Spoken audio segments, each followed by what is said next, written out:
నమస్తే, welcome to Sri paper news. ముందుగా headlines. Chittoor జిల్లా కుప్పం నియోజకవర్గంలో చంద్రబాబు నాయుడు పర్యటన. పరమ సముద్రం వద్ద కృష్ణమ్మకు సీఎం చంద్రబాబు నాయుడు పూజలు.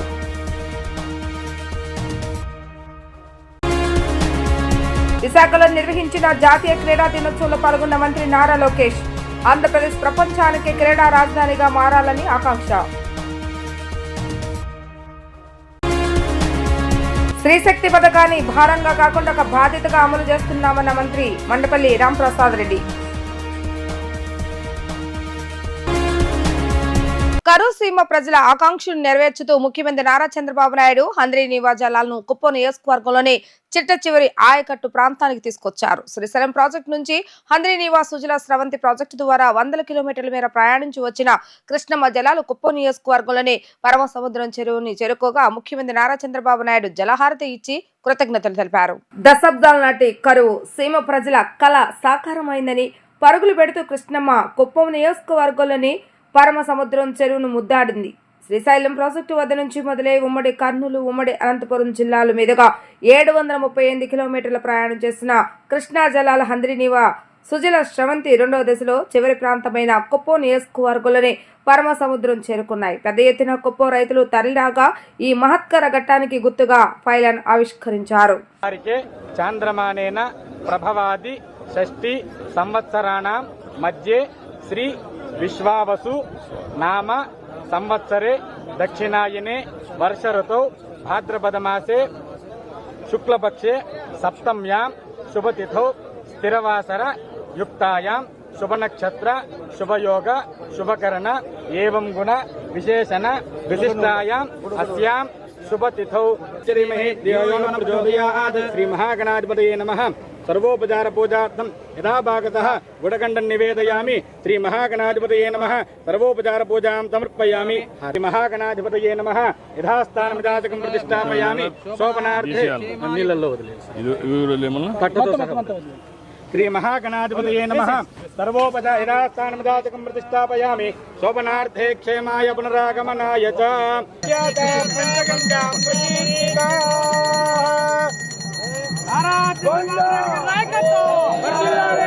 చంద్రబాబు నాయుడు గారి నాయకత్వం, చంద్రబాబు నాయుడు గారి నాయకత్వం.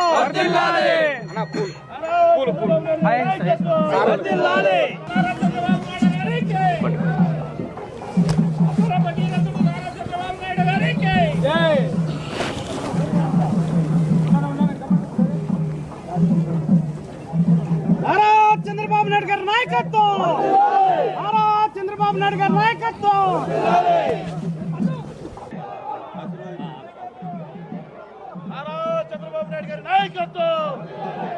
వాటర్ వస్తుంది. ఎన్ని కిలోమీటర్, ఏ కిలోమీటర్ కావాలంటే ఆ కిలోమీటర్ చూసుకోవచ్చు. సీసీటీవీ పెట్టలేదు, అది పెట్టడం కూడా కాదు, మ్యూజియం కూడా స్టార్ట్ చేయాలి.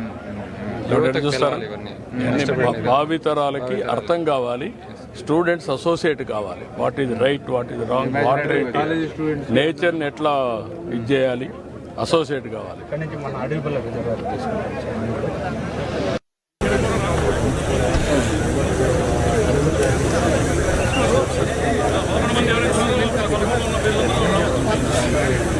ఆంధ్రప్రదేశ్ ప్రపంచానికి క్రీడా రాజధానిగా మారాలని మంత్రి లోకేష్ ఆకాంక్షించారు. ఇందుకు ప్రభుత్వంతో పాటు తాను వ్యక్తిగతంగా లీడ్ తీసుకుంటున్నానని లోకేష్ ప్రపంచ స్థాయి మౌలిక వసతులు కల్పించేందుకు సిద్ధమని స్పష్టం చేశారు. ప్రభుత్వం తరపున సహకారం అన్ని విధాలుగా సహకారాన్ని అందజేస్తామని అన్నారు. విశాఖపట్నంలో నిర్వహించిన జాతీయ క్రీడా దినోత్సవంలో మంత్రి నారా లోకేష్, కేంద్ర మంత్రి రామ్మోహన్ నాయుడుతో పాటు మంత్రులు మండపల్లి రాంప్రసాద్ రెడ్డి, అనిత, స్వామి తదితరులు హాజరయ్యారు. అంతేకాకుండా బ్యాడ్మింటన్ కోచ్ గోపీచంద్, చెస్ క్రీడాకారిణి కోనేరు హంపి, అథ్లెటిక్ ఎర్ర జ్యోతి క్రీడాకారులు పెద్ద ఎత్తున ఈ కార్యక్రమానికి హాజరయ్యారు. కార్యక్రమంలో మంత్రి నారా లోకేష్ మాట్లాడుతూ, పట్టుదలతో కసితో ఆటలను ఆడితే మీరు కూడా భవిష్యత్తులో ఉన్నత శిఖరాలను అధిరోహిస్తారని అన్నారు. పాఠశాలలో చదువుతో పాటు ఆటలపై సైతం ప్రత్యేక శ్రద్ధ వహిస్తున్నామని అన్నారు. ఆటల్లోని మెలకువలను నేర్చుకునేందుకు ప్రత్యేకంగా ఏర్పాట్లు చేస్తున్నామని చెప్పారు. తన తరపున క్రీడలకు అన్ని రకాల సహాయ సహకారాలు అందజేస్తానని తెలిపారు. ఇక్కడ చాలా మంది తల్లిదండ్రులు అడుగునుండొచ్చు, స్పోర్ట్స్ నీకు అవసరమా, భవిష్యత్తు ఉంటుందా, ఇంజనీర్ అవ్వు, ఐటీ ఉద్యోగం తీసుకో, అంటే ఒక డాక్టర్ అవ్వు, లేదంటే ఒక ఐఏఎస్ ఆఫీసర్ అవ్వు, ఐపీఎస్ ఆఫీసర్ అవ్వు, అన్ని అవ్వకపోతే ఒక రాజకీయ నాయకుడు అవ్వు, కానీ స్పోర్ట్స్ అవసరమా అని అడిగారు. కానీ ఇక్కడ నేను మీకు ఒక విషయం చెప్పాలనుకున్నా, ఒక పట్టుదల, ఒక కమిట్మెంట్ ఉంటే రాబోయే రోజులు మీరు కూడా ఈ వేదిక మీద కూర్చునే అవకాశం కలుగుతుంది. ప్రభుత్వం పరంగా we are ready to support you. We are ready to continue this momentum. We want to make Andhra Pradesh a sporting capital not only for India but for the world. And I believe that change will start with the education department. That is why every Saturday is a no back day. Life skills ganindi, sports ganindi. We want to promote it in a very big way. ఒక తొలి అడుగు మాత్రమే మేము వేసాం. అన్ని సాధించామని నేను ఇక్కడ చెప్పట్లేదు. చేయాల్సింది చాలా ఉంది. ఇది కేవలం ఒక ప్రభుత్వం వల్లనే కాదు, ప్రైవేట్ సంస్థలు కలిసికట్టుగా రావాలి. వాళ్ళందరినీ ఒక ప్లాట్ఫామ్ మీద తీసుకొచ్చి పెద్ద ఎత్తున ఒక గ్రాస్ రూట్ మూమెంటం క్రియేట్ చేయాలనేదే మన ప్రభుత్వ లక్ష్యమని ఈ సభాముఖంగా మీ అందరికీ నేను తెలియజేస్తాం జరుగుతుంది. Yes, we will create world class infrastructure. We will promote all of you. But Gopichand garu చెప్పినట్లు it is not just about medals. Mangalagiri నియోజకవర్గంలో ఆల్మోస్ట్ గత 6 సంవత్సరాలుగా నేను ఉచితంగా హెల్త్ క్లినిక్స్ నడిపిస్తున్నా. ఆ హెల్త్ క్లినిక్స్ ద్వారా నాకు అనేక డేటా పాయింట్స్ వచ్చింది. తాడేపల్లి అని ఒక మండలం ఉంది మాకు. ఇక్కడ చాలా మంది నిరుపేద కుటుంబాల నుంచి వచ్చిన వారు ఉంటారు. అక్కడ చూస్తే హైయెస్ట్ డయాబెటీస్ రేట్స్ ఉంది, highest hyper tension, highest cholesterol rates 3 వచ్చినాయి. అక్కడికి వెళ్ళి నేను మాట్లాడితే వాళ్ళు ఒకటే అడిగారు, సార్ బయటికి వెళ్ళి నడవాలని ఒక పార్కులు కూడా లేవు, మాకు బేసిక్ ఇన్ఫ్రాస్ట్రక్చర్ మాకు లేదని వాళ్ళు అడిగితే ఆ రోజే నేను హామీ ఇచ్చా, లేదు మంగళగిరి నియోజకవర్గం మోడల్ నియోజకవర్గం తీర్చిదిద్దా, 45 పార్కులు కట్టే బాధ్యత మేము తీసుకుంటాం అని చెప్పాం. దానికి మేము అడిగేశాం.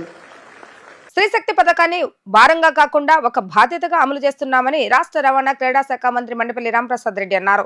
ఉచిత బస్సు ప్రయాణం చేస్తున్న మహిళలు, ట్రాన్స్జెండర్లకు త్వరలో స్మార్ట్ కార్డులు పంపిణీ చేస్తామని అన్నారు. 6-7 నెలల్లో 1500 నుంచి 2000 వరకు ఎలక్ట్రానిక్ బస్సులు కొనుగోలు చేస్తామని అన్నారు. విశాఖ ఎంవీపీ కాలనీలోని బస్ కాంప్లెక్స్ ఆవరణలో శుక్రవారం రాష్ట్ర రవాణా క్రీడా శాఖ మంత్రి మండిపల్లి రాంప్రసాద్ రెడ్డి విలేకరులతో మాట్లాడారు. ఈ పథకం కింద ఇప్పటి వరకు 2.38 కోట్ల మంది ప్రయాణించారని అన్నారు. 96 కోట్లు ఖర్చు చేశామని అన్నారు. అత్యధికంగా విశాఖ నగరంలో మహిళలు ఉచిత ప్రయాణాలు చేస్తుండగా అత్యల్పంగా ఇతర రాష్ట్రాలతో సరిహద్దు ఉన్న రాయలసీమ ప్రాంతాల్లో ప్రయాణిస్తున్నారని అన్నారు. ఉచిత బస్సు ప్రయాణం చేస్తున్న మహిళలు, ట్రాన్స్జెండర్లతో త్వరలో స్మార్ట్ కార్డుల పంపిణీ చేస్తామని అన్నారు. 6-7 నెలల్లో 1500 నుంచి 2000 వరకు ఎలక్ట్రికల్ బస్సులు కొనుగోలు చేస్తామని అన్నారు. తర్వాత ఏసీ పల్లె వెలుగు బస్సులను తీసుకొస్తామని అన్నారు. కూటమి ప్రభుత్వం అధికారంలోకి వచ్చినప్పటి నుంచి ఆర్టీసీలో 1300 మందికి కారుణ్య ఉద్యోగాలు ఇచ్చామని అన్నారు. ఈ నెలాఖరుకు 6500 మంది సిబ్బందికి పదోన్నతులు కల్పిస్తామని అన్నారు. కార్మికుడు ప్రమాదవశాత్తు మరణిస్తే గతంలో 80 లక్షల రూపాయల పరిహారం అందజేసేవారని ప్రస్తుతం 1 కోటికి పెంచినట్లుగా గుర్తు చేశారు. కార్యక్రమంలో Vizianagaram zone ED KS Brahmanandareddy, RTC RMB Appalanaidu తదితరులు పాల్గొన్నారు. కూటమి ప్రభుత్వం ఏర్పాటైన తర్వాత సూపర్ 6లో ఏవైతే హామీలు ఉన్నాయో ఒక్కొక్కటిగా ఈ రాష్ట్ర ప్రజలకు చేరువ చేస్తున్నాం. దానిలో భాగంగానే ఎక్కువ బెనిఫిషరీస్ ఉన్న పథకం ఏదైనా ఉందంటే మహిళలకు ఉచిత ప్రయాణం, అదే స్త్రీ శక్తి. అంటే భారతదేశంలో మహిళను శక్తిగా కొనియాడతారు. అదే పేరుతో గౌరవ ముఖ్యమంత్రి చంద్రబాబు నాయుడు గారి ఉచిత ప్రయాణాన్ని స్త్రీ శక్తిగా నామకరణం చేయడం, సుమారుగా 2,30,00,000 మంది మహిళా ప్రయాణికులు ఈ సౌకర్యాన్ని ఉపయోగించుకోవడం, దానికి 95 కోట్ల రూపాయలు ఖర్చు కావడం కూడా జరిగింది. నేను ఒకటే చెప్తున్నా, మా ప్రభుత్వానికి ఇది భారం కానే కాదు, ఒక బాధ్యతను తెలియజేసుకుంటున్నా.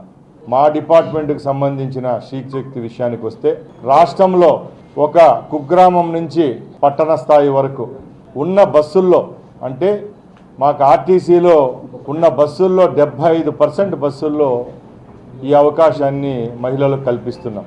అలాగే ట్రాన్స్జెండర్లకు కూడా ఈ అవకాశాన్ని వినియోగించుకునే విధంగా మేము అవకాశం కల్పించాం.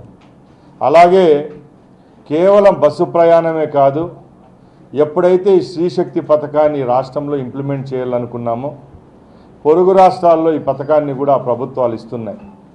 మన రాష్ట్రంలో చేపట్టే రోజుకి ఎక్కడ ఏ విధమైన పొరపాట్లు లేకుండా ఈ స్కీమును ప్రజలకు అందించే ఉద్దేశంతో దీని మీద మా అధికారులు అలాగే మా యంత్రాంగం పనిచేయడం జరిగింది. ఎవరైతే మహిళలు అలాగే ట్రాన్స్జెండర్స్ ఈ అవకాశాన్ని ఉపయోగించుకుంటున్నారో వాళ్ళందరికీ కూడా ఒక ఐడి కార్డు ఇచ్చే విధంగా స్మార్ట్ కార్డును కూడా తీసుకొచ్చేదానికి ఏపీఎస్ఆర్టీసీ రవాణా శాఖ సన్నద్ధం చేసుకుంటుందని మీ అందరి ముందర తెలియజేసుకుంటున్నా. ఈ రోజు నుంచి ఆ స్మార్ట్ కార్డు వచ్చే వరకు ఏవైతే మేము ఐడి కార్డ్స్ చెప్పామో ఐడి కార్డ్స్తో ఈ రాష్ట్ర వ్యాప్తంగా ప్రయాణం చేసేదానికి వాళ్ళకి వెసులుబాటు ఉంటుంది. ముఖ్యంగా ఈ పథకాన్ని ఇంప్లిమెంట్ చేసిన తర్వాత రాష్ట్రంలో ప్రయాణం పరంగా ఎన్నో పెనుమార్పులు వచ్చాయి. 60% మహిళా ప్రయాణికులు ఈరోజు ఏపీఎస్ఆర్టీసీ బస్సుల్లో అంటే సుమారు 8,500 బస్సుల్లో ప్రయాణిస్తున్నారు. ముఖ్యంగా ఎక్కడ ఏ విధమైన చిన్న పొరపాట్లు కూడా లేకుండా ఈ ప్రయాణం జరుగుతూ ఉంది.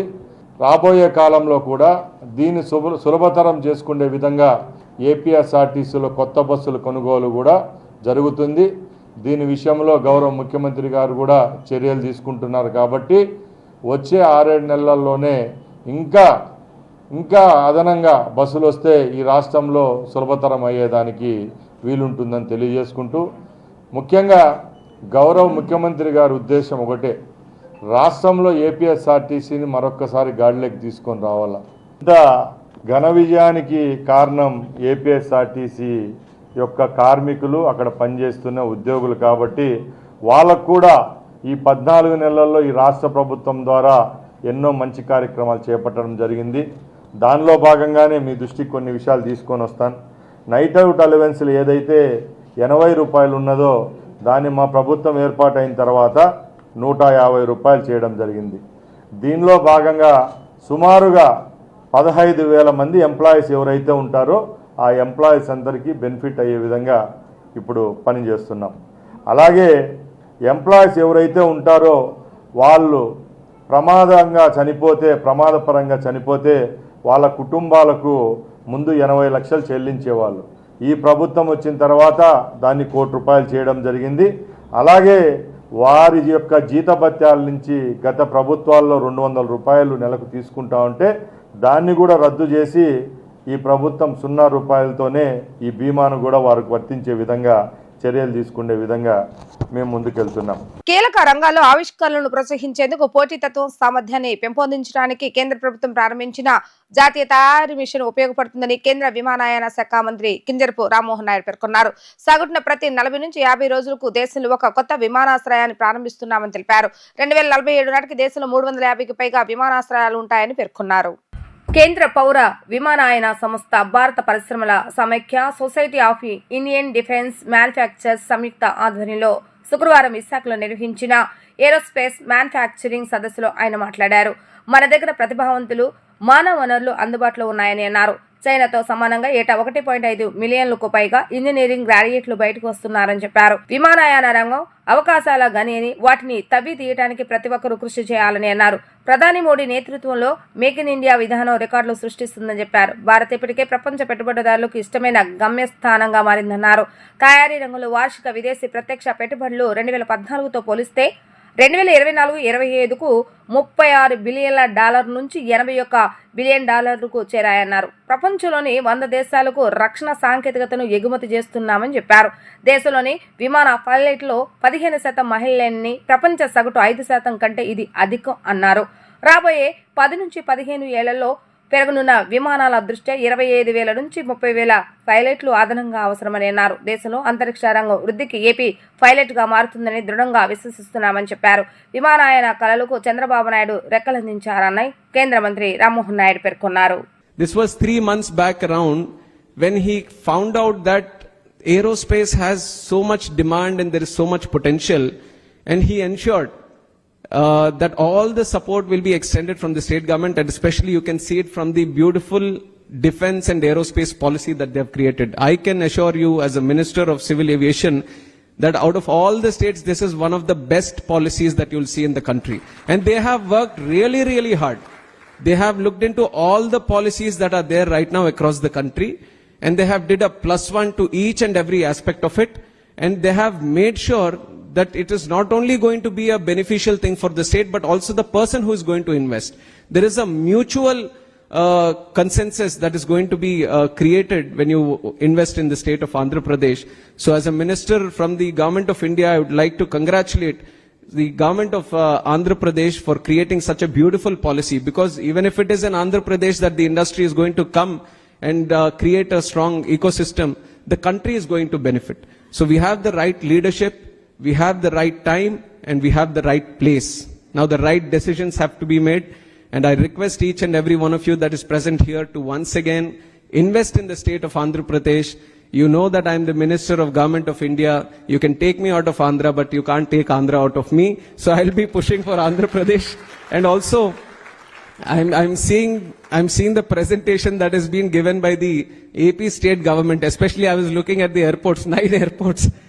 With our Honorable Chief Minister, the number keeps increasing month by month because he sees the potential and he sees things which we can't see today. That is the beauty of this man. That is the beauty of the vision that he has.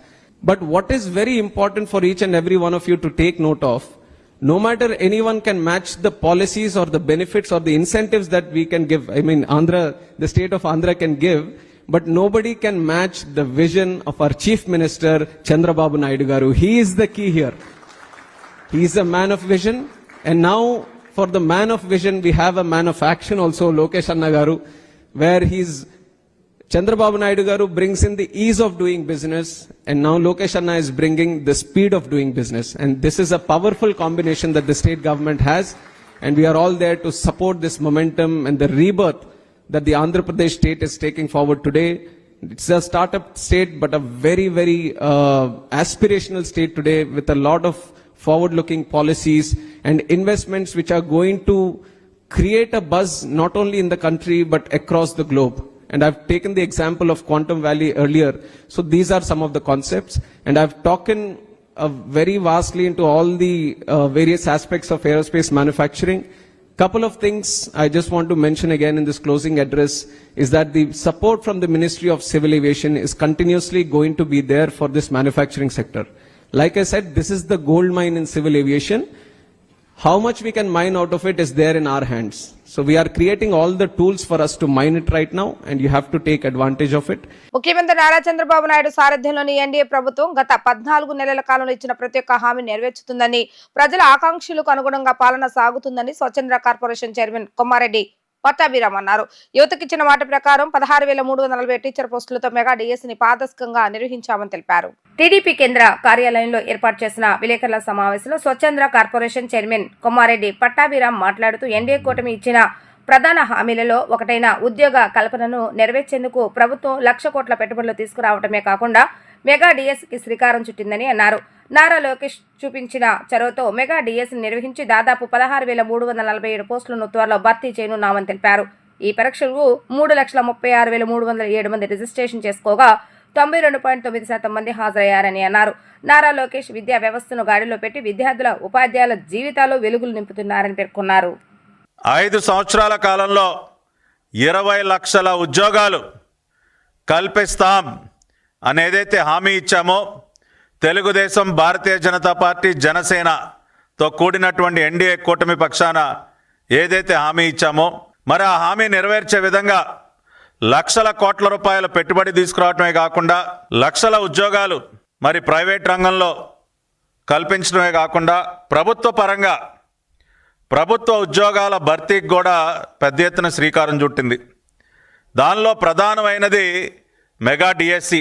మరి గత ప్రభుత్వం, ఆనాటి ముఖ్యమంత్రి జగన్మోహన్ రెడ్డి 2019-24 మధ్య అదిగో DSC, ఇదిగో DSC, రేపు DSC, ఎల్లుండి డిఎస్సి అని చెప్పి మాయమాటలు చెప్పి మోసం చేసి, ఇంకా ఎన్నికలు 2 నెలల్లో ఇంకా ఎన్నికలు ఉన్నాయనగా ఒక మోసపూరితమైనటువంటి ప్రకటన చేసి మరి అనేక మంది నిరుద్యోగ యువతని దగా చేస్తే 16,347 ఉపాధ్యాయ నియామకాలు ఏవైతే ఉన్నాయో వాటిని తక్షణమే చేపడతామని చెప్పి ఏదైతే హామీ ఇచ్చామో, ఇచ్చినటువంటి హామీని నిలబెట్టుకుంటూ ఈ రోజున నారా లోకేష్ గారు చూపించినటువంటి ప్రత్యేక చొరవ వల్ల మెగా డిఎస్సి నిర్వహించుకోగలిగాం. దాదాపుగా 16,347 ఉపాధ్యాయ పోస్టులు ఏవైతే ఉన్నాయో అవి అతి త్వరలోనే భర్తీ కాబోతూ ఉన్నాయి. 3,36,307 మంది మరి ఈ పరీక్షల్లో హాజరు కావటానికి వారు రిజిస్ట్రేషన్ చేసుకున్నారు 3,36,000 మంది.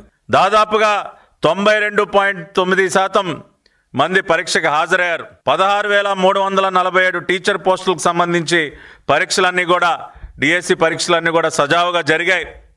ఈ రోజున వాళ్ళందరికీ కూడా కాల్ లెటర్స్ ఇచ్చి మరి వారి పత్రాలన్నీ కూడా ధృవీకరించుకునేటటువంటి కార్యక్రమం జరుగుతోంది. చేనేత వస్త్రాలు సంస్కృతి సాంప్రదాయాలను ప్రతిబింబిస్తాయని ఎంపీ కేశినేని శివనాథ్ సతీమణి జానకి లక్ష్మి అన్నారు. మహిళలకు చీరలంటే ఎంతో మక్కువని ఈ ఎగ్జిబిషన్ లో ఏర్పాటు చేసిన అన్ని రకాల ఐటమ్స్ ఎంతో బాగున్నాయని ఆమె తెలిపారు. ఏ కన్వెన్షన్ లో ఏర్పాటు చేసిన ఇండియన్ సిల్క్ గ్యాలరీ ఎక్స్పోను ప్రారంభించిన ఎంపీ కేశినేని శివనాథ్ సతీమణి కేశినేని జానకి లక్ష్మి ప్రారంభించారు. స్టాల్స్ ను సందర్శించి చీరలను ఆమె పరిశీలించారు. స్టాల్స్ లోని వ్యవస్థతో చేనేత చీరల యొక్క వివరాలను అడిగి తెలుసుకున్నారు. ఈ సందర్భంగా ఆమె మాట్లాడుతూ చేనేత వస్త్రాలను ప్రోత్సహించాల్సిన అవసరం ఎంతైనా ఉందని తెలిపారు. దసరా దీపావళి పండుగల నేపథ్యంలో ప్రజలు షాపింగ్ చేసి ఎగ్జిబిషన్ ను ఆదరించాలని కోరారు. నేటి నుండి 3 రోజుల పాటు ఈ ప్రదర్శన ఉంటుందని, చేనేత పరిశ్రమ మన జాతీయ సంపద అని అన్నారు. చేనేత వస్త్రాలను ధరించడం వల్ల ఆరోగ్యంతో పాటు మన కళను ప్రోత్సహించినట్లుగా ఉంటుందని ఆమె స్పష్టం చేశారు. చేనేత మన జీవితాల్లో పెనవేసుకుపోయిందండి. చేనేత కార్మికులు ఏంటంటే మన యొక్క వాళ్ళ నైపుణ్యాన్ని చీరల్లో నేసి మనకి అప్పచెప్తూ ఉంటారు. ఇది మనకి కళకి ప్రతిబింబమే కాకుండా మన సాంప్రదాయం కూడా. ఎందుకంటే మన పెళ్ళిళ్ళకి దేనికైనా కూడా మన చీరలు, ఇప్పుడు కంచి చీరలని, ఉప్పాడ చీరలని అవన్నీ కూడా వేసుకుంటూ ఉంటామండి. ఇక్కడైతే అందరూ వీవర్స్ అది కూడా వచ్చారు. నేను 2-3 స్టాల్స్ చూడటం జరిగింది. చాలా అద్భుతంగా ఉన్నాయండి. కొత్త కొత్త డిజైన్స్ అన్నీ వచ్చినాయి. అందరూ ఈ 31 ఈ 3 రోజులు ఇక్కడ స్టాల్స్ ఉంటాయండి. అందరూ వచ్చి తప్పకుండా ఈ అవకాశాన్ని సద్వినియోగం చేసుకోండి.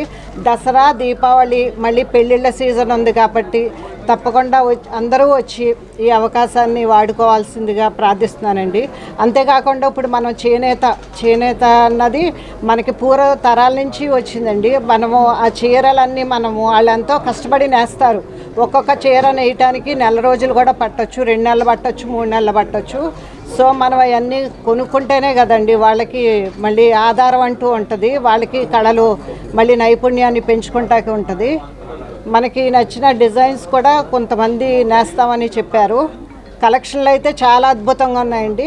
తప్పకుండా ప్రతి ఒక్కరూ వచ్చి ఈ అవకాశాన్ని సద్వినియోగం చేసుకుని కొనుక్కుని చేనేత కార్మికులకి అందరికీ చేయూత ఇవ్వాలని కోరుకుంటూ థ్యాంక్ యూ అండి. 29th నుంచి 2nd సెప్టెంబర్ వరకు జరుగుతుంది. సో లాస్ట్ మంత్ మేము ఈ ఎక్స్పో కండక్ట్ చేసినప్పుడు మాకు చాలా మంచి రెస్పాన్స్ వచ్చింది. సో అందువల్ల మేము ఈ ఎగ్జిబిషన్ మీకు మళ్ళీ తెచ్చాము. అండ్ వీళ్ళ దగ్గర రెగ్యులర్గా ఉండే కలెక్షన్ కాకుండా పట్టుస్, కాటన్ శారీస్ కాకుండా మీకు నార్త్ స్టైల్ కూడా ఎక్కువగా దొరుకుతాయి. లైక్ బాందీ, బనారస్, పటోలా, టస్సర్ సిల్క్ ఇలాంటివి కూడా మీకు చాలా వెరైటీస్ దొరుకుతాయండి. అండ్ ఈ ఎగ్జిబిషన్లో మీకు కండక్ట్ చేసే ప్రతి షాప్లో కూడా అందరూ డైరెక్ట్గా వీవర్సే తెచ్చి మీకు అమ్ముతారు. సో మీకు తక్కువ ధరకే మీకు దక్కుతుంది ఏ చీర అయినా. సో అందరూ తప్పకుండా విజిట్ చేయాల్సిందిగా కోరుకుంటున్నాను. Thank you so much. Vivekananda Reddy హత్య కేసుపై సిబిఐ మళ్లీ దర్యాప్తు జరపాలని పిసిసి అధ్యక్షులు వై షర్మిలారెడ్డి డిమాండ్ చేశారు. వివేక హత్య కేసు దర్యాప్తులో ఆయన కుమార్తె సునీతారెడ్డికి న్యాయం జరగలేదని అన్నారు. దీనిపై సిబిఐ మళ్లీ దర్యాప్తు ఎందుకు చేయకూడదని ఆమె ప్రశ్నించారు. ఆంధ్రరత్న భవన్ లో ఏర్పాటు చేసిన విలేకరుల సమావేశంలో పిసిసి అధ్యక్షురాలు వై షర్మిలారెడ్డి మాట్లాడుతూ ప్రధాని మోడీకి జగన్ దత్తపుత్రుడు అని ఆరోపించారు. మోడీ చేతిలో సిబిఐ కీలుబొమ్మ. జగన్ కోసం సిబిఐ గొంతును మోడీ నొక్కుతున్నారు. జగన్ కోసం అవినాష్ రెడ్డిని కాపాడుతున్నారు. నిజంగా వివేక హత్య కేసులో నిందితులను పట్టుకోవాలంటే నేరస్తులెవరో సిబిఐ ఎప్పుడో తేల్చేసేది. సిబిఐ వద్ద గూగుల్ మ్యాప్లు, లొకేషన్తో సహా సాక్ష్యాధారాలన్నీ ఉన్నాయి. సిబిఐ విచారణ సరిగా లేదని సునీత చేస్తున్న ఆరోపణలో నిజముంది అని ఆమె స్పష్టం చేశారు. విశాఖ స్టీల్ ప్లాంట్ ను ప్రైవేటీకరిస్తామంటూ వైసీపీ ప్రభుత్వ హయాంలోనే కేంద్రం ప్రకటించిందంటూ గుర్తు చేసిన షర్మిల నాడు ప్రధాని మోడీని జగన్ ఎందుకు నిలదీయలేదని ప్రశ్నించారు. అధికారం పోయిన తర్వాత నేడు విశాఖ ఉక్కు కోసం పోరాటం చేస్తామని ప్రకటించడానికి జగన్ కు సిగ్గుండాలని అన్నారు. తెలుగువారి ఆత్మగౌరవ నినాదంతో పుట్టిన టీడీపీ ఈ విషయంలో మౌనంగా ఉండటం ఏమిటంటూ షర్మిల నిలదీశారు.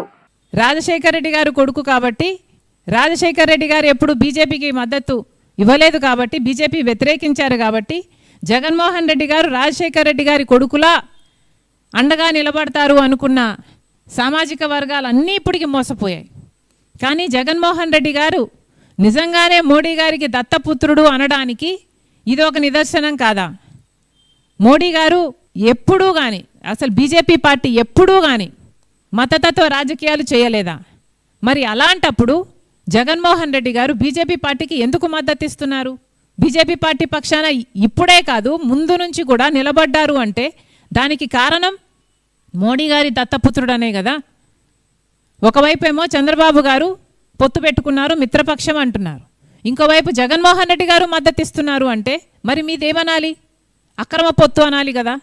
మీరు అక్రమ పొత్తు పెట్టుకున్నారు కాబట్టే మీరు కూడా మోడీ గారికే, ఎన్డీఏ అభ్యర్థికే మీరు మద్దతు ఇస్తున్నారు.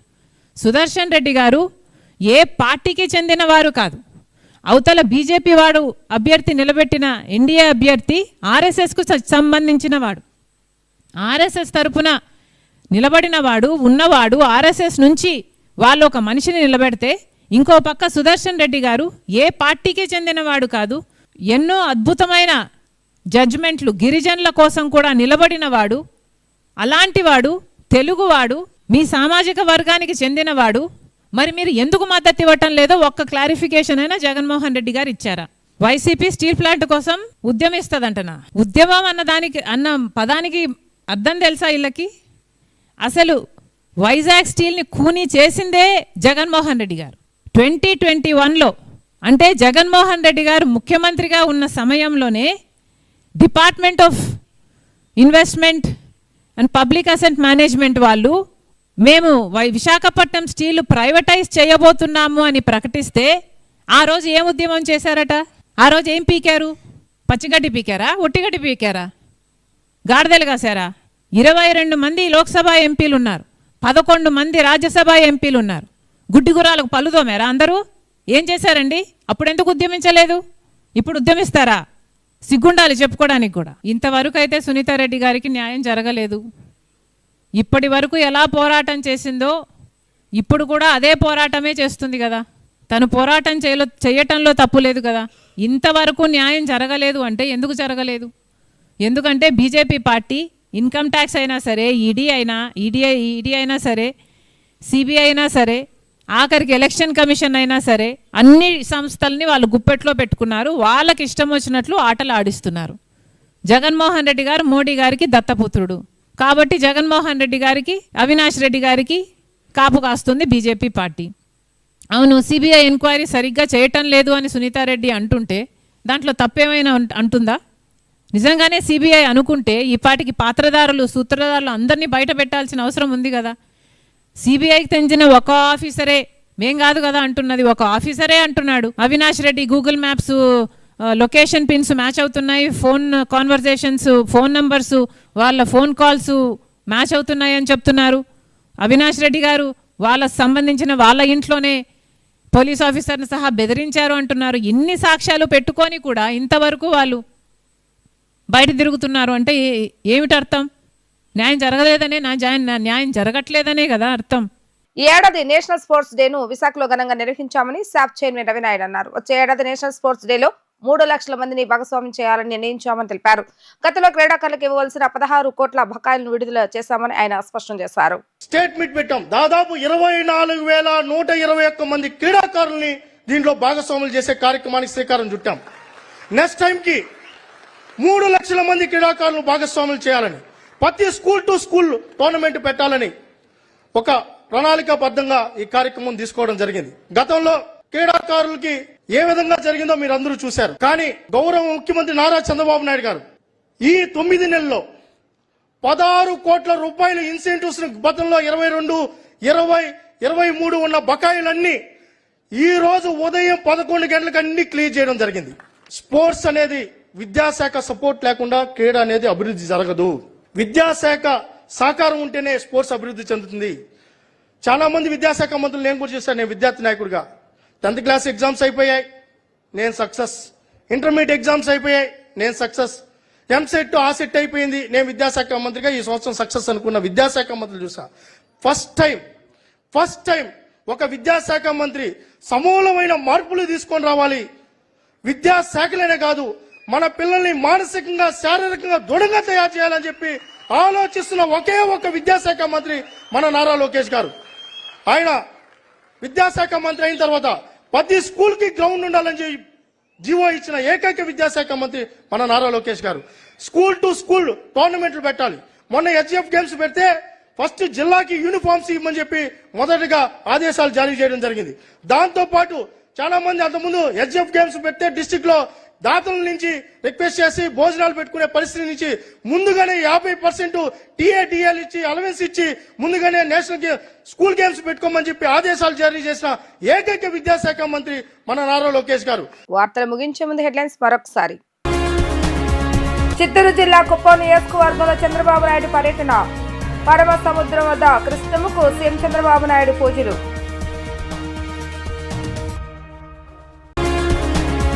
విశాఖలో నిర్వహించిన జాతీయ క్రీడా దినోత్సవంలో పాల్గొన్న మంత్రి నారా లోకేష్. ఆంధ్రప్రదేశ్ ప్రపంచానికి క్రీడా రాజధానిగా మారాలని ఆకాంక్ష. స్త్రీశక్తి పథకాన్ని భారంగా కాకుండా ఒక బాధ్యతగా అమలు చేస్తున్నామన్న మంత్రి మండపల్లి రాంప్రసాద్ రెడ్డి.